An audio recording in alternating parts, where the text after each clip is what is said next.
Om Swastiastu. Perkenalkan, nama saya Gede Wahyuna Regina Wibawa dari kelas 12 MIPA 7, nomor absen 6. Di sini saya akan membahas tentang perkembangan politik pada masa demokrasi terpimpin. Berawal dari nomor 1, dikeluarkannya Dekret Presiden 5 Juli 1959 pada pemilu tanggal 15 Desember 1955 berhasil memilih anggota DPR dan konstitusi. Namun, sampai dengan awal tahun 1957, konstitusi belum juga berhasil menyelesaikan tugas utamanya, yaitu merumuskan undang-undang dasar yang baru. Nah, untuk keselamatan negara, pada tanggal 5 Juli 1959, Presiden Soekarno mengeluarkan dekret presiden yang isinya yaitu pembubaran konstitusi, tidak berlakunya Undang-Undang Dasar 1950 dan berlakunya kembali Undang-Undang Dasar 1945, serta pembentukan MPRS dan DPAS. Nomor 2, pelaksanaan demokrasi terpimpin. Masa demokrasi terpimpin dimulai dengan berlakunya Dekret Presiden 5 Juli 1959 sampai berakhirnya kekuasaan Presiden Soekarno tahun 1966. Disebut demokrasi terpimpin karena pada kala itu demokrasi di Indonesia mengandalkan pada kepemimpinan Presiden Soekarno. Pada demokrasi terpimpin, kekuasaan presiden sangat besar dan mutlak, sedangkan aktivitas partai dibatasi.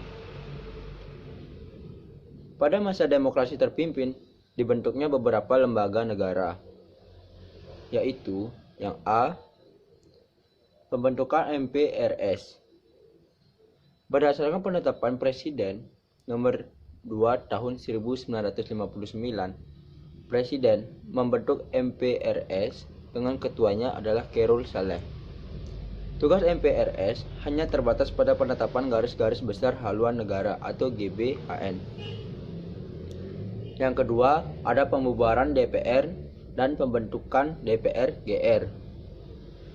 DPR dibubarkan pada tanggal 5 Maret 1960 karena DPR menolak RAPBN tahun 1960 yang diajukan oleh pemerintah.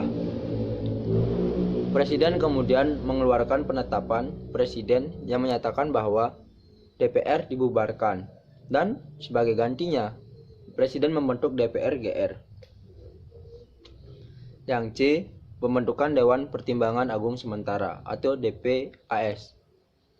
DPAS dibentuk berdasarkan penetapan Presiden nomor 3 tahun 1959 yang diketuai oleh Presiden sendiri, yaitu Soekarno.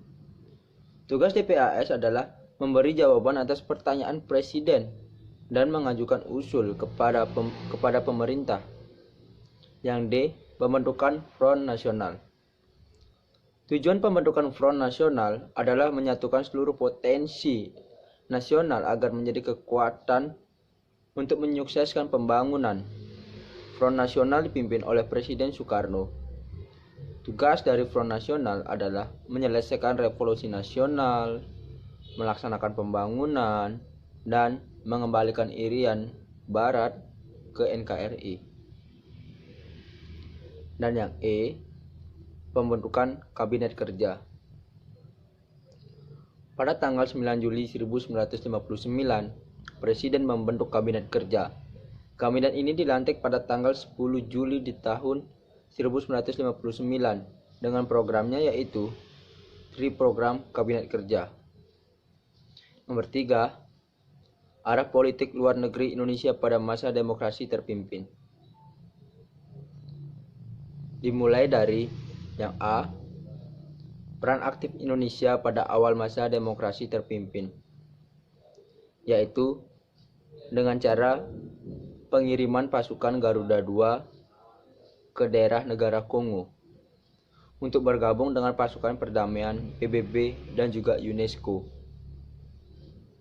Setelah itu, Presiden Soekarno berpidato dalam sidang umum PBB pada tanggal 30 September 1960 dan juga ikut memprakarsai berdirinya GNB atau Gerakan Non-Blok. Indonesia berhasil menyelenggarakan Asian Games keempat di Jakarta. Selanjutnya, yang B, konfrontasi dengan Malaysia. Dalam rangka konfrontasi terhadap Malaysia, Presiden Soekarno mengumumkan Dwi Komando Rakyat atau biasa disingkat oleh Dwi Kora pada tanggal 3 Mei 1964 di Jakarta, yaitu untuk perhebat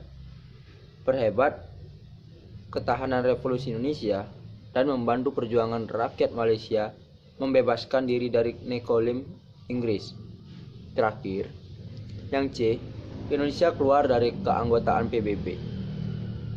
Pada tanggal 7 Januari 1965, Indonesia dinyatakan keluar dari PBB. Penyebab keluarnya Indonesia dari PBB adalah karena tidak menyetujui Malaysia menjadi anggota tidak tetap Dewan Keamanan PBB. Yang kedua, perjuangan pembebasan Irian Barat. A. Perjuangan diplomasi dalam melakukan perjuangan diplomasi dilakukan dua tahap. Tahap pertama, Indonesia berupaya melalui diplomasi bilateral dengan perundingan langsung dengan Belanda. Pada tahap kedua, Indonesia membawa masalah Irian Barat ke sidang Majelis Umum PBB, di mana Indonesia selalu berusaha meyakinkan bahwa masalah Irian Barat perlu mendapatkan perhatian karena masalah Irian Barat tersebut menunjukkan adanya penindasan suatu bangsa terhadap hak bangsa lain. Setelah upaya diplomasi tidak membawa hasil, pemerintah mengambil sikap dengan membatalkan Uni Indonesia Belanda dan membatalkan persetujuan KMB pada tahun 1956.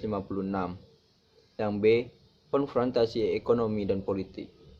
Konfrontasi ekonomi dilakukan dengan pengambilan perusahaan-perusahaan milik Belanda. Selain itu juga dilakukan konfrontasi politik, salah satunya dengan membentuk Front Nasional Pembebasan Irian Barat dengan tujuan 1. Menyelesaikan revolusi nasional Indonesia. 2. Melaksanakan pembangunan semesta nasional. 3. Mengembalikan Irian Barat ke dalam wilayah Republik Indonesia. Ketika PBB melihat hubungan yang tegang antara Indonesia dan Belanda Barat, maka Sekjen PBB U.T.N. meminta L. Ward Bunker, diplomat Amerika Serikat, untuk menengahi perselisihan Indonesia dan Belanda. Namun Belanda tidak mengindahkan usul tersebut. C. Konversi militer. Pada tanggal 19 Desember 1961, Presiden Soekarno mengumumkan Tri Komando Rakyat atau Trikora di Yogyakarta. Peristiwa ini menandai dimulainya konfrontasi militer terhadap Belanda. Visi dari Trikora adalah 1. Gagalnya pembentukan negara boneka Papua buatan Belanda. 2. Kibarkan sang merah putih di Irian Barat tanah air Indonesia. 3. Bersiaplah untuk mobilisasi umum untuk mempertahankan kemerdekaan dan kesatuan tanah air dan bangsa. Setelah itu diadakan rapat tertinggi pembebasan Irian Barat. Lalu, pada tanggal 11 Januari 1962, untuk melaksanakan Trikora, Presiden Soekarno membentuk Komando Mandala Pembebasan Irian Barat yang berkedudukan di Makassar. Tugas Komando Mandala adalah sebagai berikut. 1. Menyelenggarakan organisasi militer pembebasan Irian Barat. 2. Memimpin dan mempergunakan segenap pasukan bersenjata barisan perlawanan rakyat ataupun potensi nasional lainnya dalam lingkungan kekuasaan untuk pembebasan Irian Barat. Operasi-operasi yang direncanakan Komando Mandala di Irian Barat dibagi dalam 3 fase, yaitu fase infiltrasi atau penyusupan sampai akhir 1962. Yang kedua, fase eksploitasi mulai awal 1963. Yang ketiga, fase konsolidasi awal 1964. Melihat situasi yang genting, akhirnya pada bulan Maret 1962, Amerika Serikat melalui seorang diplomatnya yaitu L. Ward Bunker mengajukan usul yang dikenal dengan rencana Bunker. Pihak Republik Indonesia menyambut baik usul Amerika Serikat dan mendapat simpati internasional, tetapi Belanda tidak memberikan tanggapan sedikit pun. Hal ini membuat Komando Mandala melakukan serangkaian operasi dari bulan Maret sampai Agustus. Namun, salah satu operasi Jaya Wijaya yang akan dilaksanakan pada tanggal 14 Agustus 1962 itu batal karena antara Indonesia dan Belanda terjadi persetujuan pada tanggal 15 Agustus 1962. Nomor 3. Akhir pembebasan Irian Barat pada tanggal 15 Agustus 1962 berhasil ditandatangani persetujuan New York antara pihak Republik Indonesia dan Belanda yang disaksikan oleh kerajaan PBB, di mana isi pokok perjanjian New York adalah sebagai berikut. Paling lambat pada tanggal 1 Oktober 1962, Belanda menyerahkan Irian Barat kepada Uni National Temporary Executive Authority atau UNTIA.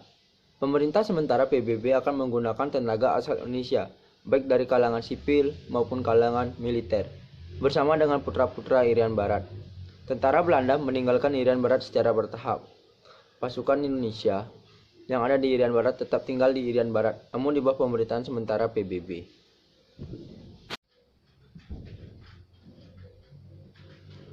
Subbab 3 yang C, perkembangan ekonomi pada masa demokrasi terpimpin. Pada masa demokrasi terpimpin, keadaan ekonomi dan keuangan Indonesia mengalami masa suram. Untuk menanggulangi keadaan tersebut, beberapa kebijakan di bidang ekonomi dan keuangan, yaitu 1. Pembentukan Badan Perencanaan Pembangunan Nasional atau Bappenas.